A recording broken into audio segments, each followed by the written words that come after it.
This 5-minute solution will show you how to open RAR files on iPhone. Opening RAR file on iPhone is really very easy process.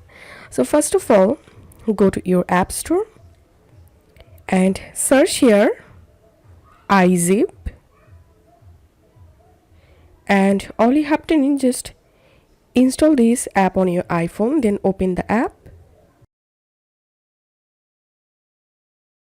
Once you installed the iZip app, now open File Manager and tap and hold the RAR file. Tap on Share and here search for iZip. If you can't see the iZip option, then tap on More and here tap on iZip.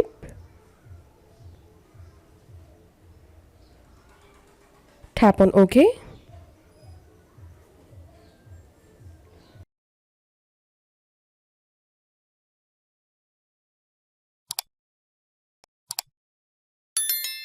So that's how we can unzip or extract RAR files on iPhone. If you find this video helpful, don't forget to subscribe 5-minute solution. See you in the next video.